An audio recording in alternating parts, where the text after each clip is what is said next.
한국서 가습기 살균제 사태를 일으킨 유해물질 MIT가 아모레퍼시픽 치약 11종에서 검출됐습니다. 부정청탁 및 금품 수수금지법, 이른바 김영란법이 오늘부터 본격 시행에 들어갔습니다. SAT 한국어 과목 시험 응시자가 급감한 것으로 나타났습니다. 애틀랜틱 스모크드 살몬 제품이 리콜 조치됐습니다.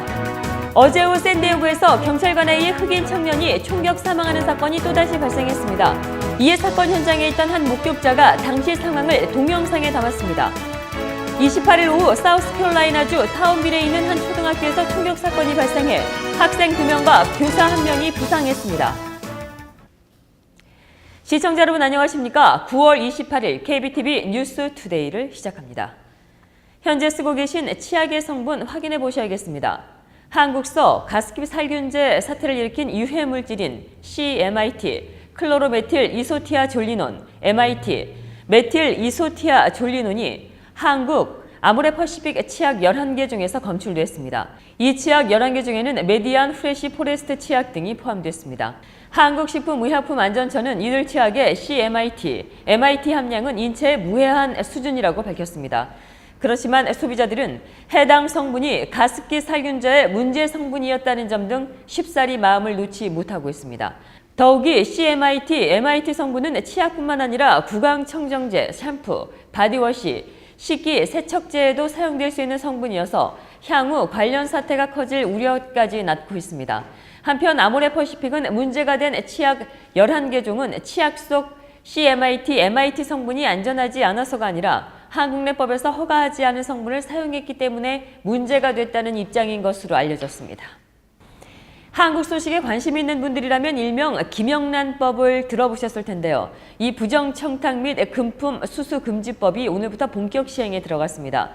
문제는 이 김영란법이 재외국민과 주재원들에게도 적용이 돼 미국에 있는 한국 국적 한인들도 내용을 인지하고 있어야 한다는 겁니다.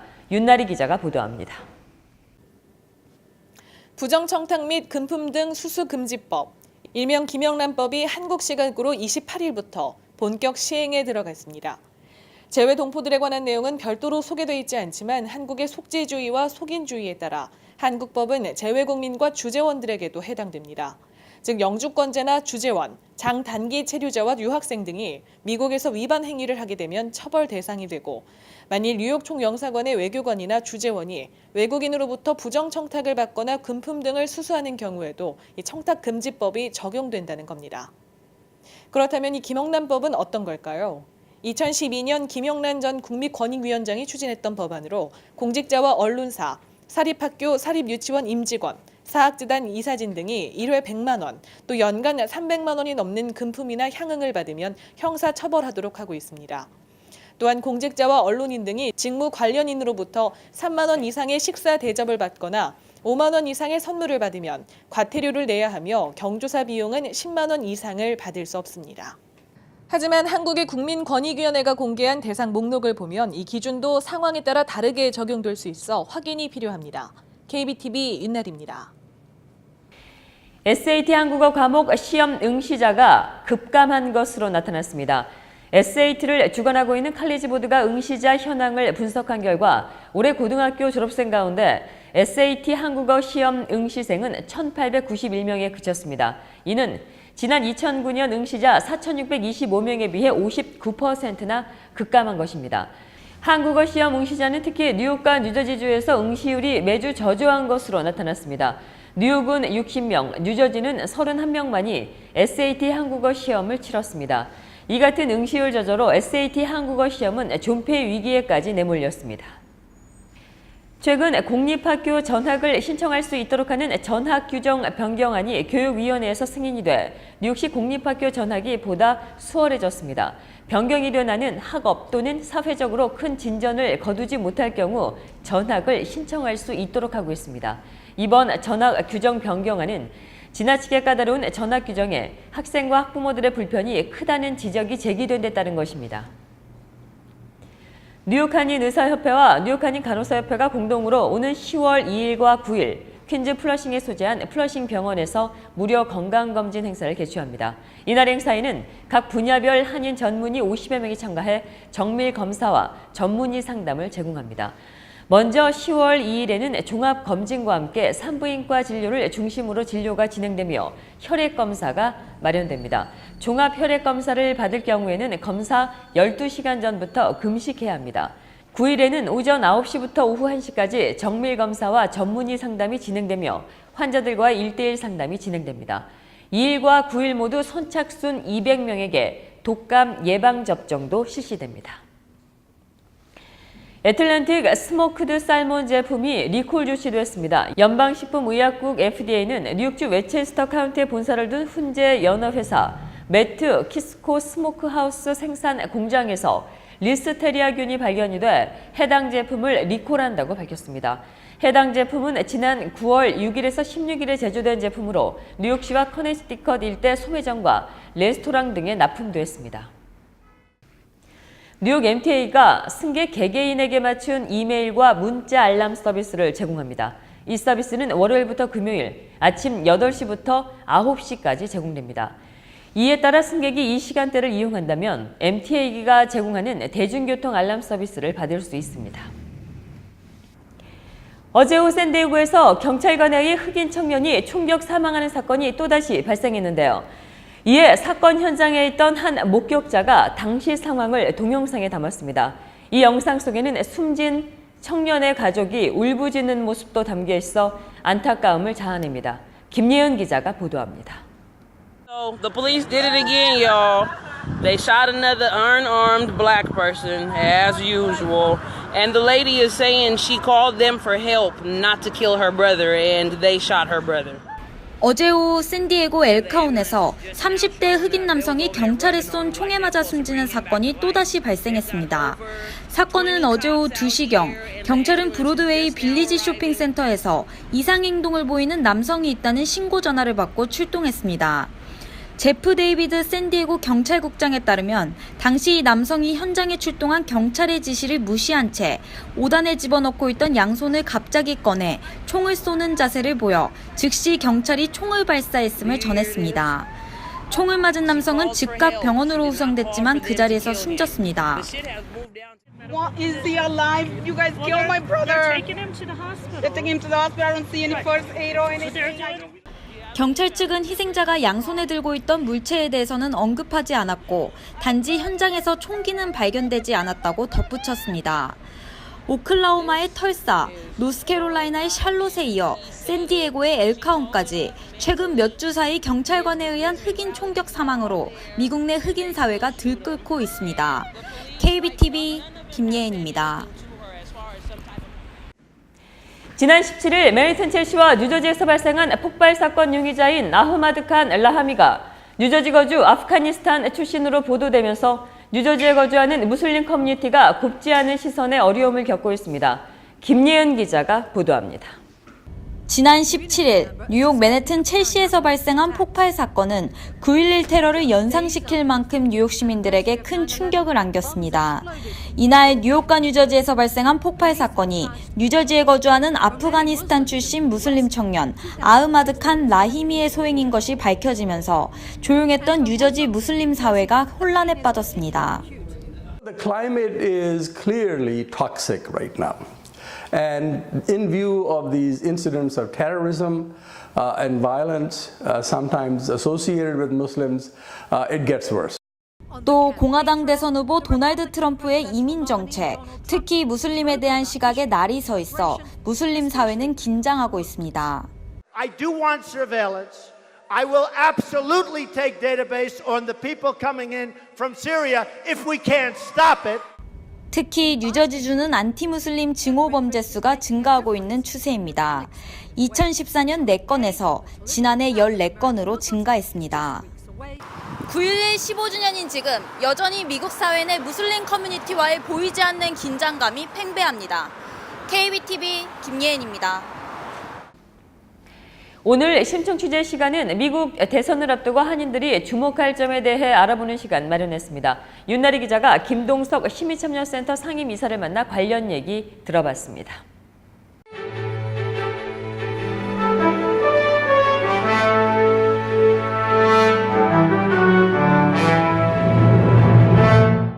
뉴스투데이 심층 취재, 오늘로 약 40여일 앞으로 다가온 미국 대선에 대해서 김동석 시민참여센터 상임 이사님과 함께 이야기 나눠보겠습니다. 안녕하세요. 네, 안녕하세요.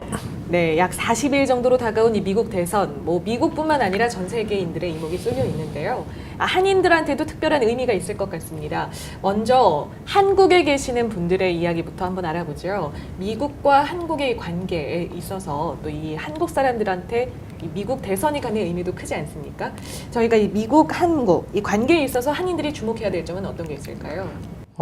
대통령 선거 중에 제일 큰 선거입니다. 미국에 사는 한국 사람들한테 사실 4년마다 한 번씩 오는 기회죠. 사실 모든 선거 전문가들이, 캠페인 전문가들이 이 대통령 선거 때가 오면은 기본적으로 선거에 참여하는 유권자들을 조사를 합니다. 어떤 유권자들이 참여를 했고, 요즘에 와가지고는 에트닉별로다가 조사해서 분석을 합니다.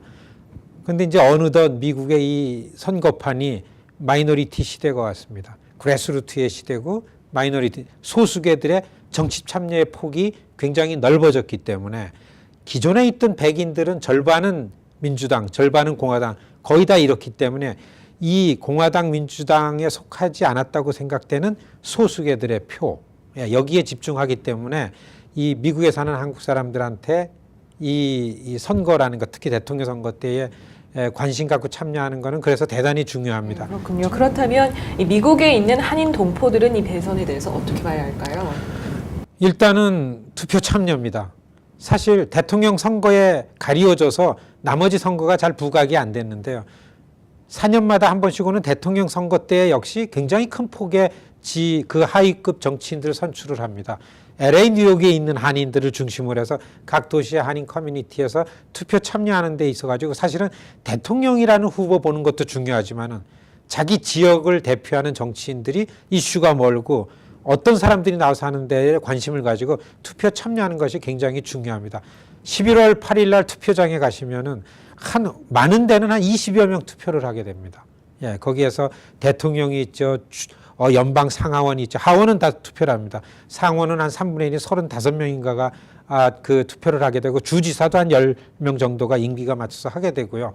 그 다음에는 주 상하원이 있죠. 카운티 의원이 있죠. 그리고서 자기 지역의 선출직이 다 투표를 하기 때문에 지금 이 투표장에 대통령 선거 때에 유권자들의 투표율이 올라가기 때문에 이 투표율이 많아진 때에 투표를 각 커뮤니티에서 이를테면 아시안 중에서 중국계는 얼마나 참가했고 인도계는 얼마 했고 이럴 때에 우리 한인들도 뒤지지 않게 투표율이 좀 높게 집계가 돼야만 이 지역에서의 정치력이 인정받게 되기 때문에 무엇보다도 첫 번째는 투표율을 올리는 데 중요하다고 보고요.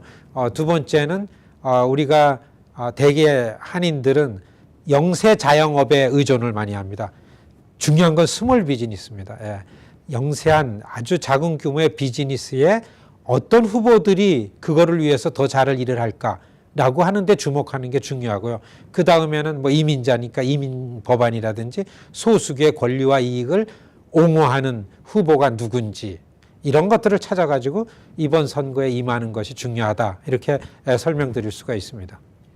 네, 오늘 심층 취재 김동석 상임이사님과 함께 이 대선을 바라보는 한인들의 관점에 대해서 알아봤습니다. 다음 주 이 시간에 다시 찾아뵙겠습니다.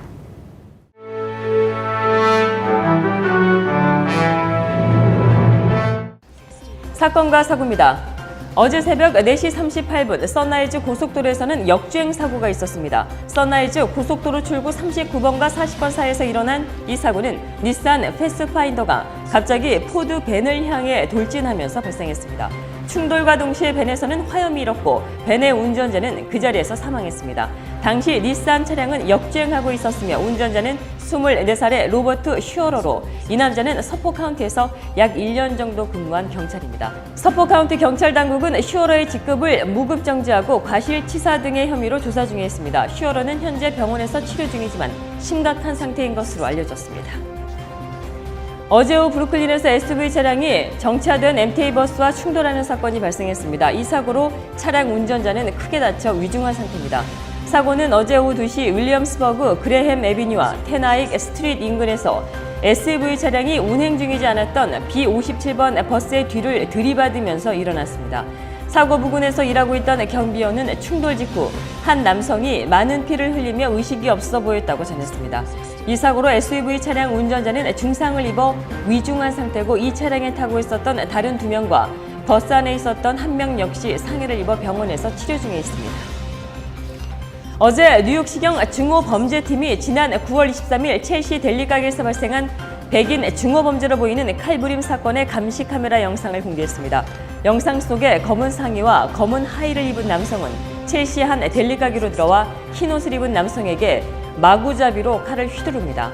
경찰에 따르면 이 용의자 남성이 칼을 휘두르기 전 피해자에게 백인 증오가 담긴 말을 뱉은 것으로 알려졌습니다. 경찰은 이 사건을 인종 증오범죄로 보고 용의자인 5피트 8인치의 흑인 남성을 추적 중에 있습니다. 어젯밤 9시 30분에는 뉴저지 리팅턴 근처의 루트 22번에서 한 남자가 경찰에게 총을 쏴 체포를 당하는 일이 있었습니다. 다행히 이 총은 빗나가 경찰이 맞지는 않았으며 경찰 역시 총을 쏘지 않아 상해를 입은 사람은 없었습니다. 헌더튼 카운티 검찰 앤서니 커는 당시 순찰 중이었던 경찰이 고속도로에 차가 세워져 있었고 사람이 내린 것을 보고 이 남자에게 차로 돌아갈 것을 요청했으나 갑자기 경찰들을 향해 총을 발사했다고 말했습니다. 경찰은 현재 이 남자를 수사하고 있습니다. 계속해서 미국 사회와 해외 단신 전해드립니다.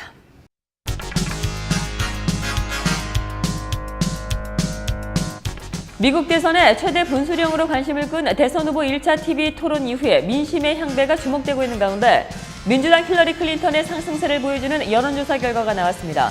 28일 발표된 정치 전문 매체 폴리티코와 조사기관 모닝 컨설트의 공동 여론조사 결과에 따르면 사자 가상 대결에서 클린턴은 41%의 지지율을 기록해 38%에 그친 트럼프에 3%포인트 차로 앞섰습니다. 이번 조사에서 클린턴은 오차 범위 안에서 리드하는 것으로 나타났으나 두 기관의 직전 여론조사에서는 오히려 트럼프가 1%포인트 앞섰던 것과 비교해보면 TV 토론 이후 클린턴의 지지율이 상승하며 판세를 뒤집은 셈입니다. 구글이 딥러닝 심층 학습 기술을 번역 서비스에 활용하기 시작했습니다. 딥러닝은 이세돌과 겨룬 컴퓨터 바둑 프로그램 알파고에 쓰인 범용 인공지능 AI 알고리즘입니다. 28일 과학 잡지 사이언스 등에 따르면 구글은 27일 구글 신형 기계 GNMT 시스템을 이용한 번역 서비스를 시작한다고 발표했습니다. 웰스파고가 유령 계좌 스캔들의 존 스텀프 최고 경영자로부터 4,100만 달러를 박탈합니다. 월스트리트저널은 웰스파고 이사회가 29일 하원 금융서비스위원회 청문회를 앞두고 이같이 결정했다고 보도했습니다. 웰스파고는 일부 직원이 판매 목표를 달성하려고 유령 계좌를 개설하고 수수료를 챙긴 것으로 드러났습니다. 석유 수출국 기구 오펙 회원국들이 28일 원유 생산량 감축에 합의했습니다. 오펙 회원국들은 이날 알제리의 수도 알제리에서 열린 비공식 회담에서 4시간 반 동안의 논의 끝에 저유가에 따른 산유량 감산에 합의했습니다. 로이터 통신은 감산되는 원유량이 하루 최대 약 75만 배럴이라고 보도했습니다. UBS은행이 발표한 글로벌 부동산 거품 지수에 따르면 캐나다의 밴쿠버가 거품 수준이 가장 높은 것으로 나타났습니다. 지난해 4위였던 밴쿠버가 올해 1위로 올라선 것은 캐나다 달러화가 약세를 보이자 투자 차익을 노린 외국인들이 대거 매수에 나섰기 때문으로 풀이됩니다. 이번 조사에는 뉴욕과 보스턴, 시카고, 샌프란시스코 등 4개 미 도시가 포함됐지만 거품군에 있는 것으로 평가가 된 곳은 한 곳도 없었습니다. 뉴저지주에서 가장 살기 좋은 타운으로 모리스 카운티의 파시파니가 선정됐습니다. 경제 전문 잡지 머니 매거진은 미 전역의 타운들을 대상으로 세금 혜택 등 60가지의 다양한 기준으로 순위를 매겼고 이 중 뉴저지의 파시파니가 5위를 차지했습니다. 이번 조사에서 전국 1위는 메릴랜드주 컬럼비아, 2위는 미네소타주 에덴 프레리, 3위는 텍사스주 플라노가 차지했습니다. 삼성전자 갤럭시 노트 7이 미국서 판매를 재개했습니다. 버라이즌은 웹사이트를 통해 현재 판매되고 있는 갤럭시 노트 7은 연방 소비자제품안전위원회 승인을 받은 안전한 제품이라며 온라인 주문을 받았습니다. 스프린트도 이날부터 온라인 판매 목록에 갤럭시 노트 7을 포함시켰지만 재고 부족으로 현재는 주문이 불가능한 상태입니다. 한편 미국 내 매장에서 새 갤럭시 노트 7이 다시 판매되는 날짜는 오는 10월 21일이 될 것으로 전망하고 있습니다. 아이폰 7의 왼쪽 아래를 드릴로 구멍을 뚫으면 숨어있던 이어폰 꼽는 곳이 나타난다는 내용의 동영상이 일파만파로 퍼지고 있습니다. 하지만 이 동영상은 거짓으로 캘리포니아주 세크라멘토에 사는 유튜브 이용자 타라스 막시무크가 장난으로 만든 것에 불과합니다. 이 동영상대로 따라하면 아이폰 7의 장점으로 꼽히는 방수 기능이 사라질 뿐만 아니라 아예 망가질 수 있습니다. 계속해서 환율과 증시 이어집니다.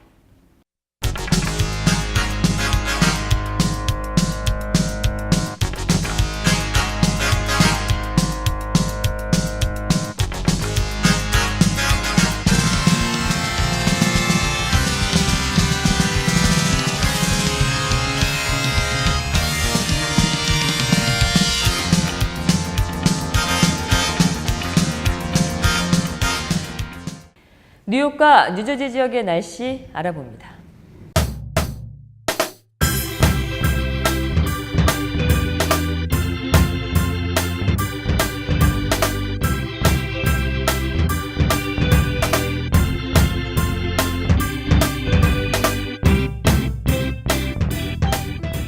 오늘 하늘은 잔뜩 낀 먹구름에 흐렸습니다.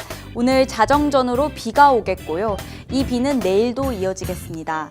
내일 아침 출근 시간대와 오후 퇴근 시간대 비가 내릴 것으로 보여 외출 시 우산 하나 챙기셔야겠습니다. 내일 밤사이 4분의 1인치, 6mm가량의 비가 내릴 것으로 예상됩니다. 내일 낮 최고 기온 화씨 67도, 섭씨 19도, 밤 최저 기온 화씨 62도, 섭씨 17도로 예측됩니다. 30일인 금요일도 오전과 오후에 계속해서 이슬비가 이어지겠습니다. 이날 낮에 바람도 다소 거셀 것으로 보입니다. 이날 낮 최고 기온 화씨 66도, 섭씨 19도, 밤 최저 기온 화씨 63도, 섭씨 17도로 예상됩니다. 10월 1일인 토요일은 대체적으로 구름 낀 가운데 낮 동안 비가 내릴 것으로 예측됩니다. 밤까지 먹구름 껴 흐리겠고 약한 비도 계속되겠습니다. 낮 최고 기온 화씨 69도, 섭씨 21도, 밤 최저 기온 화씨 67도, 섭씨 19도로 예상됩니다. 10월 2일 일요일도 구름 껴 흐리겠고 비는 계속되겠습니다. 이날 낮 최고 기온 화씨 72도, 섭씨 22도, 밤 최저 기온 화씨 65도, 섭씨 18도로 예측됩니다. 이번 주 가을비 소식 잦습니다. 따라서 한낮에도 흐리고 선선한 날씨 될 것으로 보여 건강관리 유념하셔야겠습니다. 날씨였습니다. 이상으로 9월 28일 보내드린 KBTV 뉴스 투데이를 모두 마치겠습니다. KBTV 뉴스 투데이는 다음 날인 오전 7시 30분에 재방송됩니다. 시청해주신 여러분 고맙습니다.